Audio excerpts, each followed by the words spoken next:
Tamil families are forced to leave their houses and businesses and move into refugee camps. They are deprived of medicine and food supplies. They are set aside and identified as being different due to their ethnicity. Security concerns mean these Tamil refugees aren't allowed to leave the camp or even receive visitors. Brigadier Nanayakara told us it was for their own good. Isn't the point, sir, that they're not being given a choice? No one's asking them where they want to go, whether they're free to leave or not. You're making that decision for them, yeah? No, we are not making any decision for them. But so they can leave if they choose to leave? They just can't go and leave like that. This camp is quickly growing into a large semi-permanent settlement. It's expected to house around 120,000 people for up to 3 years. I'm sure that all these people want is to just have a normal life where they can make their own choices and live in freedom. And that is not going to happen. Do you think there's a reason they brought us to this camp in particular? Well, yes, you always want to show the best thing you have. So this is probably as good as it gets. Many Tamils are used to having their freedom of movement restricted on security grounds. It's obvious, everyone knows that we are treated as third-grade citizens of this country. Newspaper editor Vidyatharan says Tamils are considered potential terrorists. I have a registration, you can see that. Even I am carrying the photocopy of that along with me. All Tamils in Colombo must have their details registered with the local police. If the police stop me on my road, and if I don't have this registration, they will take me to the police station, and there will be, sometime even they will be keep me 2-3 days.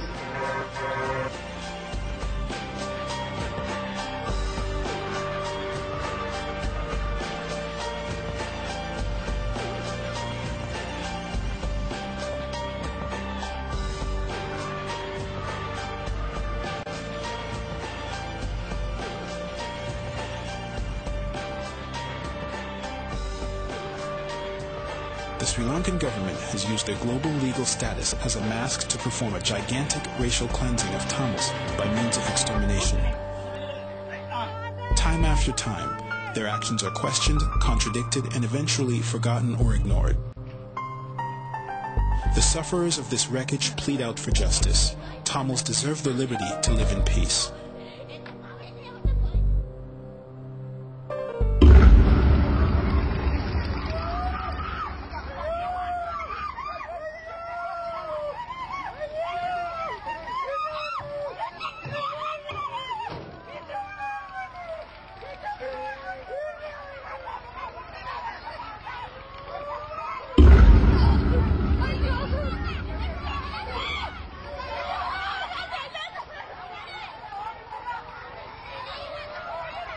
Over 250,000 of the Tamil minority civilians are trapped in the northeast of the country.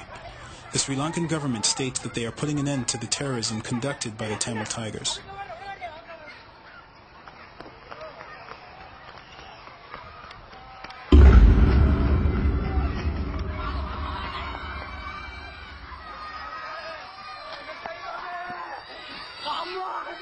The Sri Lankan army ordered the evacuation of international aid and media organizations in early January 2009.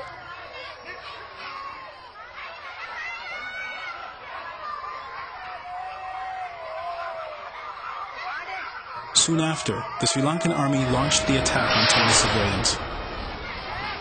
Since January, the attacks are continuing, killing thousands of people. Thousands are injured and without food and shelter. Bodies and blood are everywhere.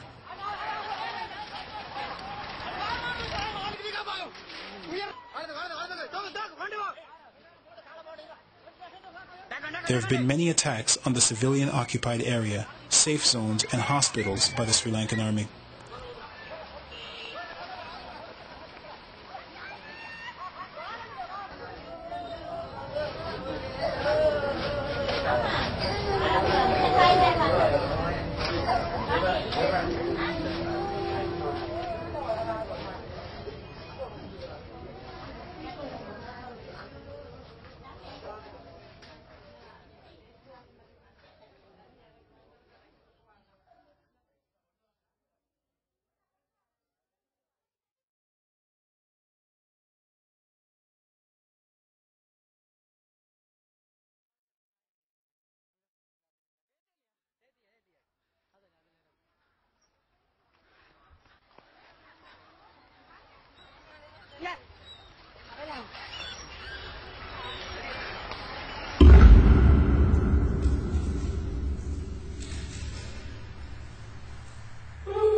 All of mankind is worthy of their independence to use their language, religion, and follow any preferred culture without having someone wanting to enslave them or ill-treat them. Even more, everyone has the right to attain basic essentials of living such as food, shelter, and a safe life. How is a reigning government of a country allowed in this world to conduct genocide in these times? How safe is our outlook if the perpetrators who conduct genocide are sanctioned to live a life of peace, openly massacring and tormenting innocent people? Engulfing the lives of a recorded 70,000 deaths but unrecorded 215,000 deaths and 650,000 lives displaced, the hunger and killing of innocent people has not stopped. In fact, this bloodbath is raising radically now. The denying proclamation forwarded by the government in no way compensates for the high death toll of Tamils that the country has declared. This is reality, and it is taking